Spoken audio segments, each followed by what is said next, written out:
Opa, antes de colocar o Francisco Ladeira aqui, a gente precisa colocar a vinheta.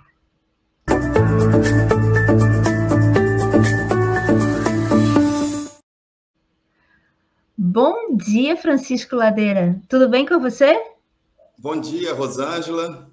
Bom dia a toda a audiência do Desacato. E é sempre um prazer, né, estar aqui novamente para falar sobre o terceiro livro, né, que eu faço uma fala aqui no Desacato. Então é sempre um prazer enorme, né?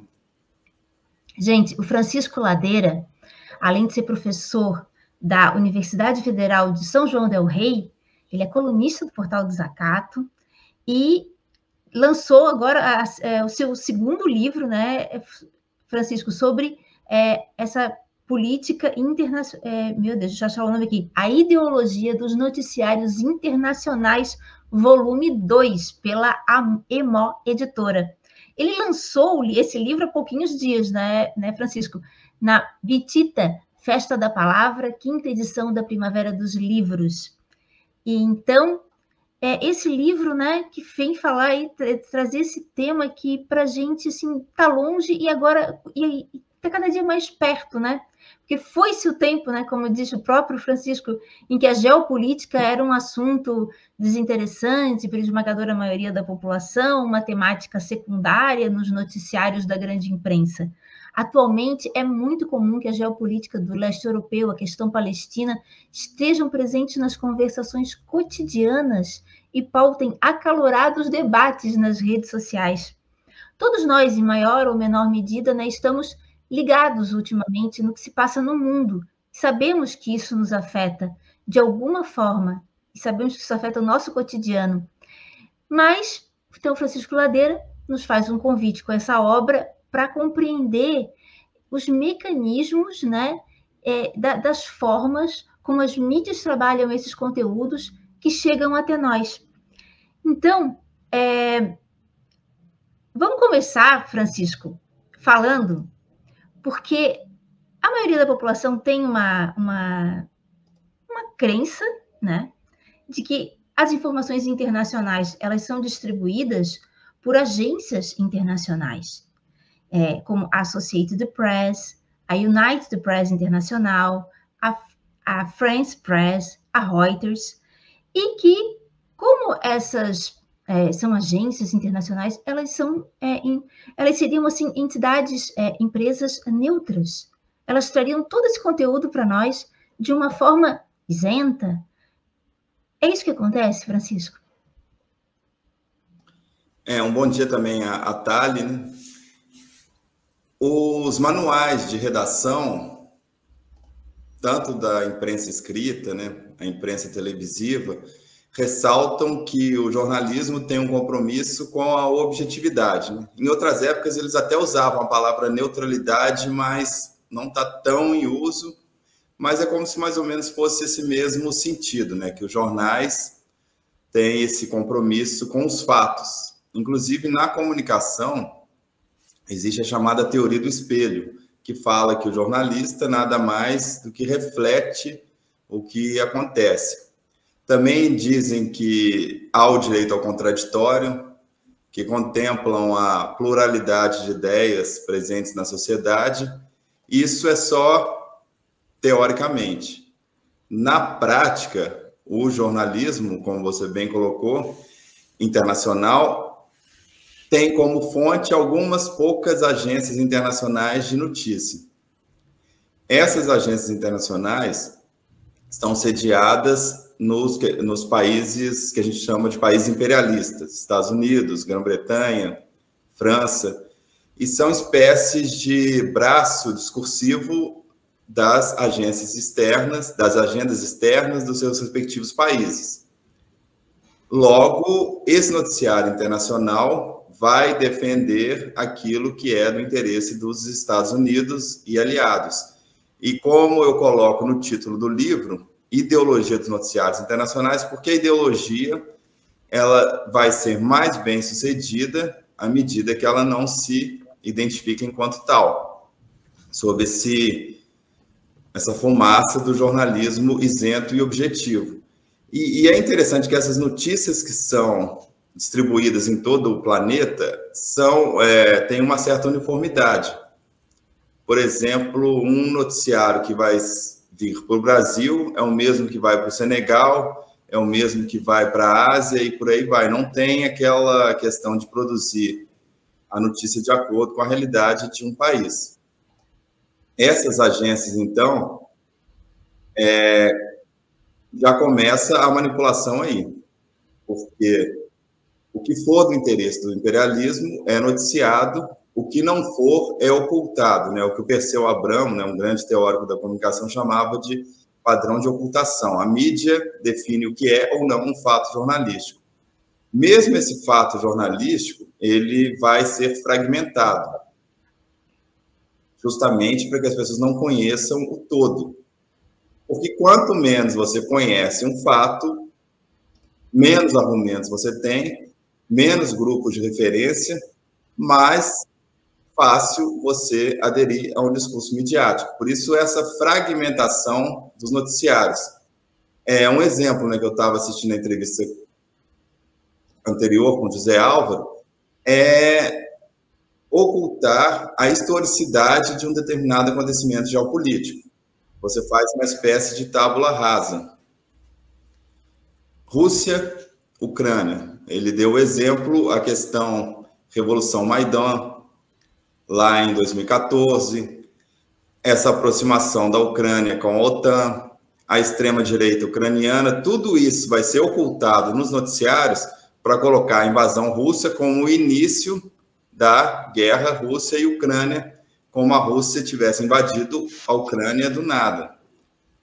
No caso da Palestina, é pior ainda, porque são 8 décadas de genocídio ocultadas sobre a manchete conflito Israel versus Hamas. E por aí vai. São várias estratégias discursivas, armadilhas editoriais, que a gente pode conversar com o intuito de apresentar uma outra realidade, né? Porque existe aquela geopolítica prática, que é feita pelos Estados nacionais, a geopolítica formal, discutida na academia, em várias hipóteses e teorias, e a geografia popular, que é a geografia construída pela mídia e todas as suas narrativas manipuladoras. Né? Exato. Francisco, tem uma questão que me chamou a atenção no seu livro. Eu te agradeço por ter enviado uma versão digital para mim. Eu consegui ler quase todo. Depois eu quero reler com calma, né? E me chamou a atenção quando você diz que nenhum outro meio de comunicação de massa foi tão revolucionário para a geopolítica global quanto a internet. Pela primeira vez na história, surgiu um veículo em que todos os usuários não são apenas consumidores de notícias, mas também produtores e distribuidores de informações. Eu queria que você falasse, porque a gente, claro, sabe de que pela internet, pelas redes sociais, tem se conseguido furar determinados bloqueios. A questão, por exemplo, da Palestina, eu acho que é um exemplo bem gritante, né? Porque diversas manifestações no mundo em apoio ao povo palestino têm sido descaradamente invisibilizadas pela mídia hegemônica, né? E a gente tem conseguido acompanhar muita coisa pelas redes sociais.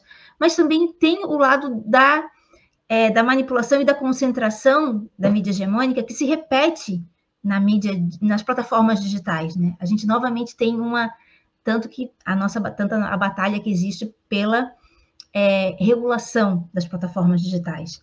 Então, eu queria te ouvir. Por que você considera que o saldo é positivo em relação, eu digo, para as pessoas que acreditam numa sociedade democrática, pelo direito à informação verdadeira, pelo direito ao contraditório? Por que você acredita que o saldo é positivo com a entrada da internet nas nossas vidas? Essa relação mídia, geopolítica, agenda imperialista é bem complexa. Voltando só um pouco na história, década de 60, 70, Guerra do Vietnã. Ao mesmo tempo que os Estados Unidos poderia recorrer aos grandes veículos de comunicação como propaganda de guerra, as imagens que chegavam do Vietnã foram fundamentais para que boa parte da população dos Estados Unidos se posicionasse contra aquele conflito no Sudeste Asiático. Durante muito tempo, televisão, jornal impresso, né, as chamadas mídias tradicionais, houve esse monopólio da informação por parte das agências internacionais, né, como eu falei, e por parte dos países imperialistas. Não por acaso, né, durante essas 8 décadas do genocídio do povo palestino, a versão oficial que chegava ao grande público é que o Estado de Israel está apenas se defendendo do terrorismo palestino. 2023, né, o 7 de outubro, que foi, inclusive, um dos motivos, né, que me levaram a fazer esse segundo volume, tem a contraofensiva do Hamas no Estado de Israel, num território ilegalmente ocupado pelo Estado sionista, né, como bem sabemos. A grande imprensa constrói aquela mesma narrativa, ataque terrorista do Hamas, Israel, a única democracia do Oriente Médio, está só se vendendo. Em outras, está só se defendendo, né, melhor dizendo. Em outras épocas, esse tipo de discurso seria colocado como a versão oficial, que inclusive eu falo que existe uma coisa que é o acontecimento geopolítico, com toda a sua complexidade, e outra situação é o evento midiático, quando a mídia recria uma narrativa, um recorte sobre a geopolítica. Em outras épocas, possivelmente, essa versão midiática seria colocada como versão oficial. Porém, como diz o Walid Rabah, né, da FEPAL, é o primeiro genocídio televisionado da história, compartilhado nas redes sociais. Logo, isso foi fundamental para que Israel pudesse perder cada vez mais apoio no que a gente chama, né, muito mal falado, de opinião pública ocidental. Esse é o papel, então, da internet, como eu disse, com um meio revolucionário, porque se não fosse a internet, a gente não estaria recebendo imagens do genocídio. Israel seguiria com seu plano de limpeza étnica, praticamente não sofrendo oposições, né? A gente viu que, sobretudo após esse bloqueio, né, de ajuda humanitária, como até líderes europeus começaram a se manifestar contra o Estado de Israel. A imprensa britânica, imprensa dos Estados Unidos, começou também a, timidamente, alguns veículos até usaram a palavra genocídio, né? Sugerindo que há realmente um genocídio na faixa de Gaza. A própria Globo News, né, que é talvez eu acho que o Grupo Globo e a imprensa brasileira em geral, ela é mais sionista do que a imprensa britânica, do que a imprensa estadunidense. A Globo News começa a falar, então, sobre essa ameaça de fome, de mortes, né, de milhares de bebês por causa da fome e decorrência do bloqueio israelense. Nesse ponto, a internet é revolucionária. Claro que aí tem o outro lado, né? Como você colocou, esses grandes veículos de comunicação ainda são hegemônicos no espaço online. Porém, há essa batalha discursiva. Lógico que há aquele fator dos algoritmos, né? Discursos favoráveis à Palestina podem ser censurados, inclusive voltando à questão russa.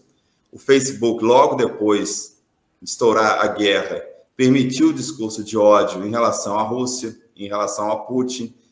É um espaço em disputa, mas esse espaço em disputa da internet é muito mais democrático do que a mídia tradicional. Na mídia tradicional, a gente não teria nem espaço. Aqui na internet, nós podemos denunciar esse genocídio, mas sempre no campo de disputa, e é interessante que isso vai reverberar na própria grande mídia. Se a grande mídia hoje tem que noticiar que Israel está fazendo limpeza étnica, tem que noticiar essa ameaça de fome, de mortes, né, pela fome na faixa de Gaza, tudo isso é consequência da internet, rede social, reverberando na pauta da grande mídia, né, o que em outras épocas era impensável. Certo. Fernando, vamos aproveitar esse gancho que você está tocando da questão da manipulação como um todo, porque essa semana eu me deparei com uma cena que eu fiquei um pouco chocada, porque uma coisa é a gente discutir isso teoricamente, outra coisa é ver na prática, né? E isso que você cita no seu livro, né? Essa questão, você cita o trabalho de dissertação de mestrado da Suelen Cristina Marcelino de Campos, de como a imprensa contribuiu de forma decisiva para incutir o medo do comunismo na população brasileira. Como comunismo, explica ali, entenda-se qualquer política social ou tentativa de diplomacia autônoma fora das asas da Casa Branca. E eu pude presenciar isso ao vivo, né, de uma pessoa que, ao ouvir a palavra comunista, ela começou a se sentir mal e pediu para a gente não comentar, não fazer uso daquela palavra, que aquilo provocava um mal-estar nela. Então, e como esse tipo de condicionamento funcionou de forma muito eficaz e como ele atua em relação à cobertura internacional, porque a gente assiste filmes de como essa questão começou nos Estados Unidos, me parece, pelos filmes, assim, essa perseguição mais...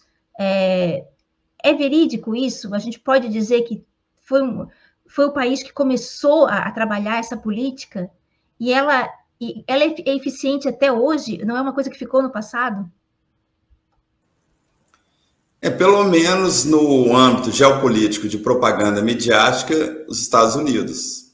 Aquele contexto da Guerra Fria, né? Inclusive aquele famoso livro sobre o título Quem Pagou a Conta, né? A CIA na Guerra Cultural, houve esse tipo de propaganda ideológica, assim como o outro lado também fazia, né? A União Soviética também tinha uma propaganda ideológica contra o Ocidente, da mesma forma os Estados Unidos criaram essa propaganda ideológica contra o comunismo. E a questão da influência do discurso midiático sobre a população não é tão automática como nós podemos pensar. Não existe aquela aderência incondicional do público ao que a mídia noticia. Porém, há um fator que a gente pode levar em consideração, que é aquela propaganda feita durante muito tempo, batendo nessa tecla do anticomunismo, não só nos noticiários, né, naquelas manipulações tradicionais, mas utilizando da chamada indústria cultural, filmes, desenhos animados, quadrinhos, música e por aí vai, martelando essa propaganda anticomunista junto à população durante décadas, aí pode ser que as pessoas criem realmente essa paranoia anticomunista que vai ser evocada na contemporaneidade, né? Só que com um outro tipo de interpretação. Comunismo, historicamente, nós sabemos que é a tentativa de se criar uma sociedade igualitária, sem classes sociais, superando o capitalismo, né, com o socialismo como etapa intermediária, enfim, seria a derradeira fase da humanidade, segundo Marx. Mas hoje, no discurso rede social, comunismo está ligado a tudo que a extrema-direita combate. Pauta LGBT seria comunismo, direito das mulheres, comunismo, etc. Então, fizeram toda também uma confusão, um imbróglio semântico na palavra comunismo. Comunismo é tudo que a extrema-direita se opõe. E é interessante que nessa questão da Ucrânia também foi utilizado. Embora a Rússia não seja um país comunista, a União Soviética, né, antiga, que era líder do bloco socialista, mas evocaram também esse fantasma do comunismo para combater o Vladimir Putin, né? Embora o Putin seja muito distante de ser comunista, muito distante, inclusive, de ser de esquerda, né? Porque até no próprio campo progressista teve essa confusão, que eu ressalto no livro, na época de colocar o Putin como um político progressista, só pelo fato dele estar no lado antagonista do imperialismo. Claro que, a partir do momento que governos que não são à esquerda, como o Irã, como Rússia, vão bater de frente com o imperialismo têm uma postura que pode ser considerada progressista, mas não são governos, por si só, progressistas.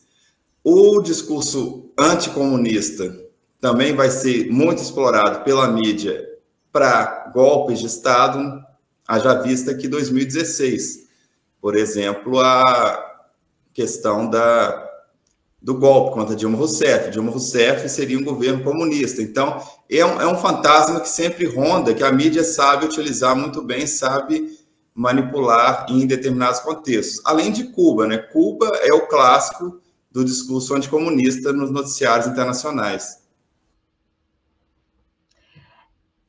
Francisco, eu queria te ouvir falar sobre a cobertura em relação ao BRICS, né? Essa articulação aí do Sul Global, né? Que inclui inicialmente Brasil, Rússia, Índia, China e África do Sul. E que você se comenta que poderia incluir outros países, né? Como que a mídia tem tratado as movimentações do BRICS e a atuação do presidente Lula em relação aos avanços possíveis em relação com o BRICS? Inclusive, quando eu vou citar, né, em alguns textos a política externa brasileira, no primeiro capítulo, eu lembro de uma famosa frase do Chico Buarque, né? Eu até inverti um pouco essa frase. O que a mídia hegemônica defende da política externa brasileira é uma política externa que fale fino com Washington e fale grosso com a Bolívia, a Venezuela, né, os países periféricos.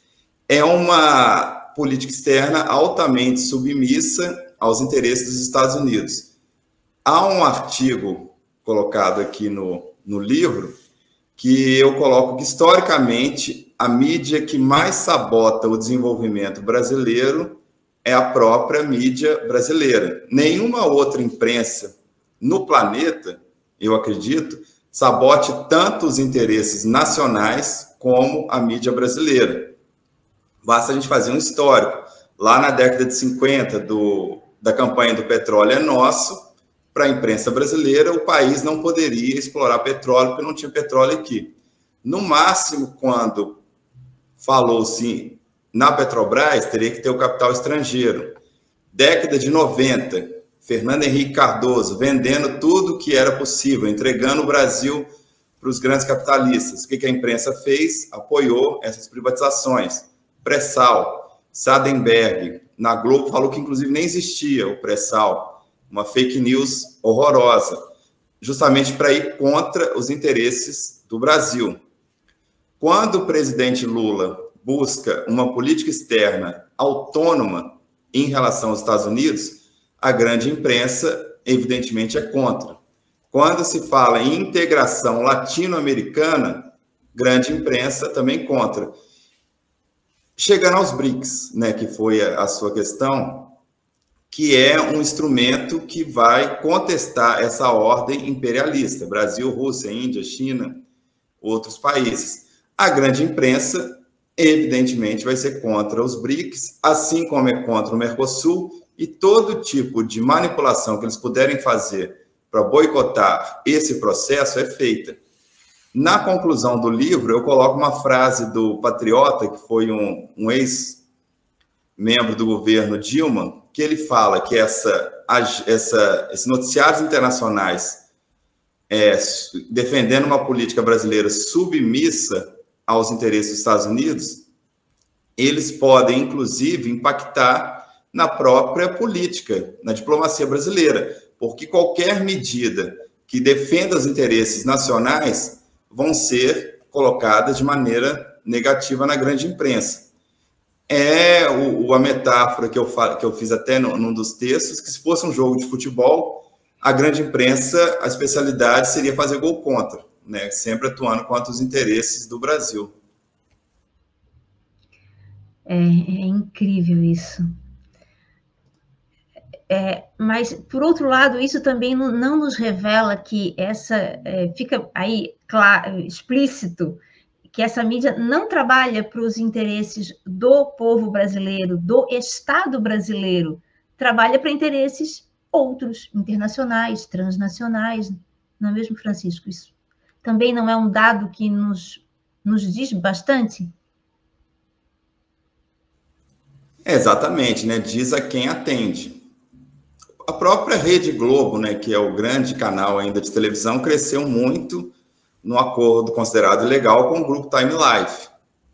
O primeiro noticiário internacional na imprensa brasileira foi o Repórter Esso, que já traz no nome uma multinacional, uma transnacional, melhor dizendo. É essa imprensa realmente a favor de qualquer tipo de política que defenda os interesses dos Estados Unidos e seja contra o país. É a política da Faria Lima, né? No cenário interno, é uma imprensa que defende a taxa de juros elevada, que é contra o aumento do salário mínimo, né? Uma imprensa que foi contra o 13º, e por aí vai. É um histórico de ataques ao povo brasileiro. Nesse histórico de ataques ao povo brasileiro, como é que está se comportando a mídia na cobertura, Francisco, da política externa do presidente Luiz Inácio? O ponto emblemático é a fala do Lula, certeira, que ele comparou o que acontece em Gaza com o que os nazistas fizeram com os judeus na Segunda Guerra Mundial. A gente sabe que depois teve todo aquele insulto da diplomacia israelense contra o governo brasileiro, e a questão ali que a mídia se colocou a favor do Estado de Israel. A gente sabe que acho que foi um embaixador, algum diplomata brasileiro, sofreu uma humilhação pública, e a grande imprensa agindo contra o próprio Estado do Brasil.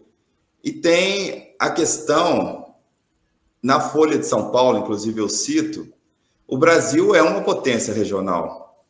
O Brasil é uma das maiores economias do planeta.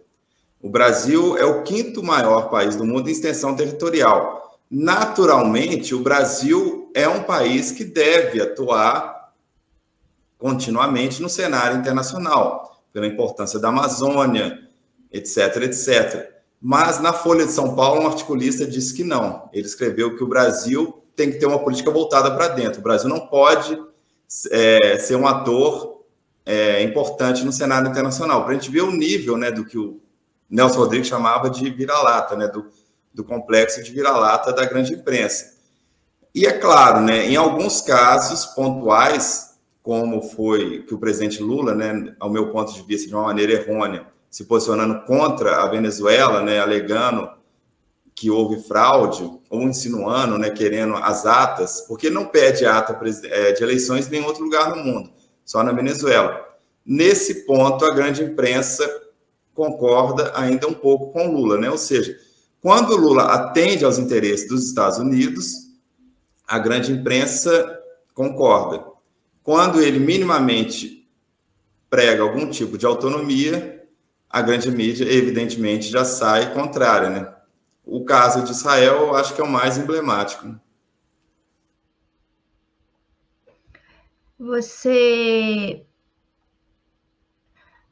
Francisco, uma curiosidade agora, saindo um pouco dessa linha que a gente estava desenvolvendo, né? Você não acha que chegam poucas informações sobre Cuba no Brasil? A questão do funcionamento do noticiário internacional, ele vai realmente nessa linha. Poucas informações. Quando você tem poucas informações, você não consegue construir um argumento sobre uma determinada questão geopolítica. Historicamente, a América Latina, de maneira geral, é pouco noticiada na grande imprensa. Aí a gente pode ter determinados pontos que são até além, né, da cobertura midiática. Os países latino-americanos, historicamente, se constituíram de costas uns para os outros, né? Aquela questão mais voltada para a metrópole. O Brasil, como o único país de língua portuguesa, também tem essa dificuldade de se integrar aos seus vizinhos, né? Os países irmãos. Os brasileiros, muitas vezes, não se identificam enquanto latino-americanos, né? O que é um equívoco. Esses pontos podem, talvez, nos ajudar a explicar o porquê a América Latina, e Cuba em especial, é pouco noticiada na mídia comercial. Quando esses países são noticiados, né, inclusive foi uma das questões que eu pesquisei na minha dissertação, é de uma forma pejorativa. Paraguai, contrabando. Bolívia, Colômbia, tráfico. Por aí vai. Argentina, crises econômicas. No caso de Cuba, como todos os países, Cuba tem suas contradições, tem seus pontos positivos, negativos. Os avanços cubanos na área educacional, saúde, são omitidos estrategicamente na mídia. Por quê? A mídia defende um discurso de menos Estado, mais capital privado, menos serviços públicos direcionados à população. Cuba, nesse ponto, é um mau exemplo para a ideologia midiática. Logo, tem também aquela oposição, né? Muitas vezes uma oposição financiada pelos Estados Unidos, e essa oposição financiada pelos Estados Unidos vai ganhar destaque nos noticiários. Uma blogueira, inclusive, que teve no Brasil em 2012, por aí, ela foi muito noticiada porque era perseguida pela ditadura cubana e etc, etc. Mas quando Assange, Snowden, são perseguidos pelo governo dos Estados Unidos, né, a maior democracia do planeta, isso não é falado. É o típico 2 pesos, 2 medidas. Em 2012, a ex-presidenta Dilma Rousseff esteve em Cuba. E a grande imprensa brasileira sempre bate nessa tecla de direitos humanos, né? Direitos humanos é um conceito muito interessante de se analisar nos noticiários, porque quando é em Cuba, eles cobram direitos humanos. No Brasil, se você defende um mínimo de dignidade para a população pobre, preta, periférica, você está falando do direito dos manos, você está defendendo bandido. É um conceito muito maleável.